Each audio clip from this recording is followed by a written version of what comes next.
Welcome to Toffee TV. I'm joined in the studio by Danny and Kayne, who are part of the Originals, here to have a chat. I had a couple of lads in last year from the Originals, probably around the same time when they were trying to get the atmosphere going. I think it was ahead of the derby last year, and funnily enough, the lads are in ahead of the derby this year. But how are you? All right? We're good, yeah. we're good. Good, Definitely. Yeah. Obviously, it's season ticket time. You know, season ticket renewal and all of that. And I got an email off the club last week telling me if I wanted to move into GT8 to be part of the Originals, to fill in or register my interest below, which I thought was really interesting actually, and I thought it was really good by the club that you know, trying to encourage this, because I know there was some discussion last season that there was gonna be a big, you know, area for fans, and I don't think it's quite taken off, even though there is fans in GT8. People did move. So I've noticed that a lot of more of a presence on Twitter in the last couple of weeks about sending people to the right place, and it seems like with the interactions that people are getting interested in it again. Yeah, like I said, we've basically just hit the reset button now. Okay, yeah. So we've got two new people running the social media, and we just want it to look a bit more professional. Okay. Trying to get more people involved, tweeting more for a start. And to be honest, fans knowing where to go to sign up is another problem in the past. We just want all fans, as many as possible, to just get involved straight away. And with the reset button, we just want to get going straight away, basically. Excellent. I mean, Danny, Kayne's just said there, and I think it's probably accurate, is it's important to point people to the right places. And it's great going, come and be part of the Originals or whatever. Now, like Kayne just said, there's a form that you can fill in. Was that something that you thought was important to be able to? Yeah, we needed a fresh start and a new way to sort of get people on board. I think in the past there was sort of miscommunication with fans all around, people having sort of negative opinions about the group, so on. And I think like having this form, obviously pointing people in the right direction, allowing people to sort of see that we're being more professional and sort of getting rid of that sort of miscommunication and misunderstanding with fans. Yeah. We're trying to get basically just a bit of momentum building, which started now, just to get more people into the section for next year. Yeah. I mean, I think it's the lads who were in last year, and I think it's great the way you started that group and you built it and stuff like that. And the atmosphere did massively improve for the last half a dozen games. That was one of the best I've ever seen. Goodison. Oh, it was brilliant. Listen to the derby with the siren and thing. I thought it was brilliant, and there was a massive upturn in the fortunes of the team as well. I think the way they were back, and you know, to bore everyone, me and Ped went to Germany, as we know, last year, and we witnessed like the atmosphere in Dusseldorf, and we witnessed Borussia Dortmund, and it was incredible. And then come back, I think we went to Shrewsbury because they have a rail seating and a you know, safe standing thing, and that's something we know the club are looking at, rail seating for when we move to Bramley Moor. But before we talk about the future with Bramley Moor, it's important that we try to get Goodison vociferous and the atmosphere up at home, isn't it? It is definitely, like you said about Germany. Me and Danny ourselves, we follow Everton home and away, and we've just seen so many great atmospheres in Europe, even the pre-season friendlies and all. The fans abroad are just amazing compared to not just Everton fans, by the way. Yeah, it's the culture. It's just the culture in England. It's just personally not for me, and I know other people might like it, but that's up to them. We've got no problem with the people who don't really want to get involved. But what we want to change is people who are for atmosphere to just all get together and be in one place at a time. And the problem with Goodison is at the minute, I think fans are all spread out and all. Like, I was watching the video the other day about last year's Originals with Steen, Owen, and Owen made a good point about like fans at away games all being spread out in like the Park End top balcony. But we wanna get everyone who wants to change the atmosphere in one small section. Yeah. And then go from there, basically. Yeah. I mean, that you lads go home and away, so obviously when you go away, there's normally 3,000 say Everton, you're packed in a tight space, and therefore that's why. And you see it at Goodison, away fans, they're dead noisy, you know, and often our fans will sit there quiet. But when you lads go away, it's exactly the same. I've seen people complain about, you know, the other lot over there about the atmosphere for them away fans are loud. At Old Trafford, been there a million times, and it's as you always do to you, because it's that away fans do. So I think you're absolutely right. If you could get a section in Goodison where a lot of you are together, that would certainly help, wouldn't it? Yeah. Go on, yeah. Oh, go on. That was just like one thing I always want to point out as well is the whole purpose of it. Obviously, is building the atmosphere, but it's not a restricted group either. It's not just like one sort of age group, or we want everybody in the whole stadium. We want 40,000 people minus the away fans to enjoy the atmosphere at Goodison. We want everyone who goes to watch Everton to enjoy going to the match rather than just sitting there going, just sighing all game and whatever.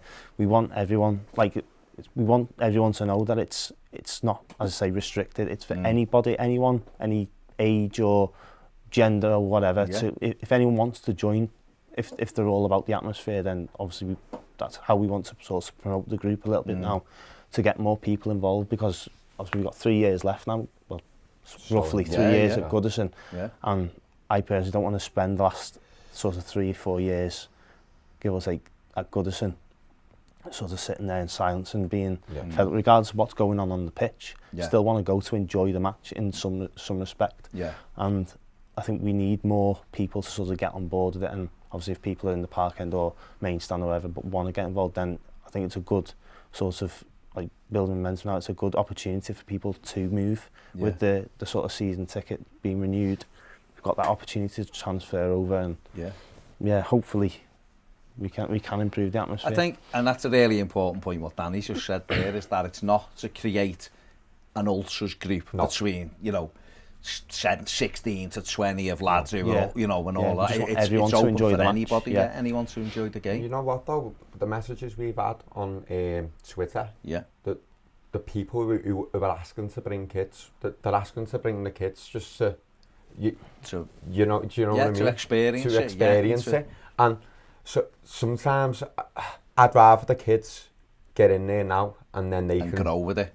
Take it for years and years, hopefully. No, but that's the thing. I mean, again, in Dortmund, as you know, me and you had this conversation last week, didn't we? Is that in Dortmund, to get on the yellow wall's great, but they have a kids section for the kids to grow up to try to get onto the yellow wall in it, which is mad, like an academy for singing or something. It is it's a bit berserk, but I suppose you're right. If you attract kids into that area, then they're going to grow with that atmosphere, aren't they? And they're the future as well, so we want them to sort of go to the game with that sort of mentality, that you're not there to just sit there in silence or watch it like it's a TV programme. I mean, obviously, if people are happy to do that, then that's fine. Everybody's different, but we would like Goodison to have that sort of famous atmosphere back again, rather than it being like a morgue. So obviously building into Bramley Moor then, obviously we want to be able to take that with us and give Bramley Moor that identity straight away, because you see sometimes as well, like with new stadiums, like teams move into new stadiums, like say Man City for example. I never got to go to Main Road, but fans who I know and spoke to say like how good it was for atmosphere and stuff. You've probably been. Like West Ham, innit? Well, I mean, the Etihad though, you go there and it's just like, there's nothing to it. There's no character. There's nothing. Whereas I think that could be us potentially, even though regardless of how they build the ground, I think it could go that way. Whereas if at least we bring something with us, organised and sort of ready to just like go bang straight away, I think that could help the atmosphere in the new ground and get us going really quickly. I think Danny's spot on, by the way, because if we don't start now, we're going to be waiting for a couple more years at Bramley Moor, and we don't want to go into a new stadium with the same flat atmosphere. No. So, and it's difficult. We see this with clubs who move stadiums, that at first they're trying to get used to it. It's not, it's not really how they want it, and a lot of clubs will struggle with that. And hopefully, I know, we spoke to Dan Mason that the stadium's been designed to be on top of the players and the crowd, and it looks like it's going to be fantastic. And if we've got a ready-made fan group in there who's ready to start, because like you said, Dan, people might go and want to sit there and just watch the match or whatever, but I sit in the upper Bullens now. I used to be in the street end, I'm in the upper Bullens now, and I like sitting and watching the game. But the minute the crowd starts singing, and people around me probably will tell you I'm probably a pain in the arse, but I will start singing and standing up and getting involved. And so if we've got a group that kicks that atmosphere off, people will join it. You know, people will. That's what it's about. We need people to start. It shouldn't always be something on the pitch to sort of to make get people going, react. I mean, obviously that is where the natural atmosphere comes from, and you can never get away from that. But at the same time, I mean, not even to the point of manufacturing an atmosphere, but just trying to encourage it at least, or try and help towards it. And that's not even like saying that you need every single person in the ground to be bouncing, shouting, and screaming.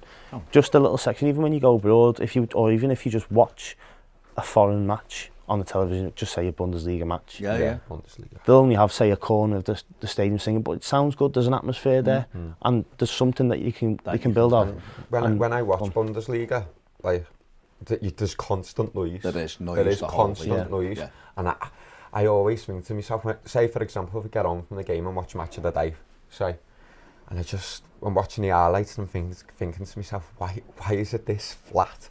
Because if we had this small section, give it a bit of noise, and then, like you said before, the atmosphere can just help the players so much. We've seen it towards the end of last season. So absolutely. I mean, you're going to go to an Orlando City game, one of the best atmospheres I've ever witnessed. Now, being at Wembley with more than 100,000, it was incredible. And you know, when it was standing there, but Orlando City is one of the best atmospheres I've ever witnessed. They have safe standing behind the wall, it's called, and they just bounce for half of them. Well, not half, but a large section of them aren't even looking at the game. They're just there to get and the atmosphere, regardless, like you say, of what's going on the pitch. They're there to have a good time. And I remember going 5 years ago, and I was there, and the chairman took me onto the wall and had me waving one of those flags, you know, one of the things. I was, I rolled this for a minute, and like, facing them all, and they just I'd done it for about 3 minutes and couldn't breathe, sweating and everything, and these people are there. I gave it exactly so, and that atmosphere is incredible, and they've created an atmosphere that's not necessarily natural for them. They're a club that was formed in 2010. They only got an MLS in 2014. Now the atmosphere is incredible, and I went last year, and it wasn't sold out, and yet the atmosphere was amazing. And I can be at Goodison with 39,500, and at times it's good, but other times you can hear the players and you're like, it's like small moments, isn't it? There's moments, but in them moments you get how noisy, and you think, oh my god, it's incredible. Honestly, how it can be. I just remember, like, when Zocek started before that derby, with the siren and all, the noise was just amazing. The noise before the game. One of the best, probably the best Zocek ever, I think. So good. These are the memories you got to take with you to Bramley-Moore, because at the moment I'm thinking to myself, I can't even count on one hand this season that got a good atmosphere. Chelsea maybe, when Dunk was in charge, was probably the best. Leicester that was probably the best, because of what we needed, and Dunk celebrating. You mentioned Bramley-Moore there, and obviously Everton and Dan Mice has designed the stadium with rail seating in mind. We've seen a big push lately with the rail seating. Manchester United are really pushing for it now, and I think once they get it, I think it steamrolls. Then I think everyone goes, we're in then. So Everton are hoping to create that at the front of the South Stand, and the Blue Wave and all of this thing, and hopefully that's where the originals will be. So I mean, how incredible will that be, to that new stadium and have a section to kick everything I just think that standing is so important to create atmosphere. It's so important. Like this season, unfortunately, we've had problems with the numbers for the start, but we've been told to unfortunately sit down. But the point we're trying to make is we need to stand to create an atmosphere. It sounds funny from when you hear it, but in the moment, it's natural when you stand. It's natural when you're standing up. Do you know what I mean? But I do think it's so important that, say for example, we have this safe standing. If I had it my way, and I'd have the safe standing in tomorrow, Goodison, I really would, because it makes such a difference. You've both experienced rail seating or safe standing abroad, and it is safe. The way it's designed, it's safe. The furthest push you can have is one person. When you have 2 to 1, and that's it. The rails are there, so it is safe. And I think you're right. Standing up makes that atmosphere incredible. I mean, Danny Ped's often said on this that he'd like Everton to install some safe standing into Goodison before we move, and I know we're going in 3 years. Not sure how much the cost on it be or the way it's. I don't know what the tread depth is, so whether they could do it. But is that something you'd love in GT8? Definitely, 100%. Yeah. Even if it was just in the park end, anywhere in the ground. I just think if we introduced it slowly, even with just one little section, I think it would just spread so much. The fans would want it even more. Because like you look at the old days with like the terraces, like looking at footage. Obviously we weren't alive for that, but all right, but you can see, you can see the atmosphere in just in footage from 70s matches, 80s matches. The atmosphere is just booming. You can see it and you can sort of feel it in a way when you're watching footage. You can see people all sorts of swaying and moving forward a little bit when Everton are going forward and obviously you can't do that with rail seating, pushing forward and stuff. You'd still get that. But you'd still get that sort of I think you get that a little bit more. I think people would be sort of more animated. When you're standing, you seem together, but when you sat down, you just feel like everyone's in their own little daydream. I just think with having this safe standing, it'd make a huge difference, definitely. I suppose for you guys now, just to summarise then, the big thing is create momentum. You know, you've got a number of you who went into GT8 last season. You've had a lot of interest, you've just said, since you've pressed the reset button almost the other week, and people are getting in touch with you now. And I suppose the idea then will be to build and build and build with it, build the numbers so that you take a large number of it into the new stadium. Yes, we want to be like a sort of more established group. So to the point where, I think a lot of people will have heard about the group now, but we want to be at a point where we are established, so when we do go to Bramley Moor, not saying that we get a priority of where we want to sit in the ground, but, but there's we want a section somewhere in that ground where we can sort of say, right, that's like where we're going to be based, and we want people to be involved so that, as I said earlier, that everybody in the stadium can get involved. All inclusive. It's like, I look at Palace as an example, not saying that I want to have like drums and stuff like that. No. But in terms of them generating an atmosphere, it's like they have just like that, say 200 or however many they have behind the goal. But the first game of the season against us, like whenever they went forward or got a corner, you could only hear them singing, but then whatever song they were singing, it spread. You know, when something happened on the pitch, and that's where the natural, when something natural on the pitch happens and that natural atmosphere, it does spread because there's already something going on there, and it does spread. And like I was really impressed, and I've never really noticed that before at Palace. And I think like when I sort of tried to take more notes of it, I could see that does, like, just having that little section does make a massive difference. You don't need to have it. I totally agree. You just need something to like the touch paper, don't you? So definitely. The big thing is to get people who are interested. This is your opportunity. We're going to put the link in the description below for the form for the lads. There's also a website. Yeah, we're just getting it started, so there's not much content on it at the moment, but it's the originals1878.com. Yeah, the originals. So that's where you're gonna. That's where we're going to try and have stuff, updates as well as. And by the way, if anyone wants to get involved, tweet, messages on Twitter. I've been active. Dan's been active lately. We're trying so much to get people to sign this. And this is something the club are interested in developing as well, isn't it? So, listen, there you go. If you're a season ticket holder already, the chances are you've probably had an email in your inbox offering you the opportunity to move with the lads into GT8. This is something I think is massively important for the football club. I think to get behind this, create that atmosphere. We all want the same thing. We all want Everton to win games, and we want them to win games in the best atmosphere possible. So if you feel like you want to go and get involved with the lads, go on the link below, click the link below and sign up. Or like Kayne said, message on Twitter, DM them, they get back to you and point you to where you need to go. I think it'd be brilliant. And listen, if we look at what happened last season, if we can get more of that and bigger numbers, then that atmosphere will be better and better. And then you play your part when you go to the game. You're not just going to observe, you're going to actually do something at the game. And if you do your part, then the fingers can be pointed at the players because you're going in and doing your part. But it did help massively, and I think it's massively important for everyone. And big thanks to the lads. Big thanks for coming in, Kayne. Appreciate it. Appreciate it. Dan, support the boys. If you see them on Twitter, retweet their stuff and try and spread the word to as many Evertonians as possible. Let me know what you think in the comments section below. are you going to join up in Bramley Moordock with the boys, with the Blue Wave? Let us know. Big thanks, like you say, to the lads. See you later.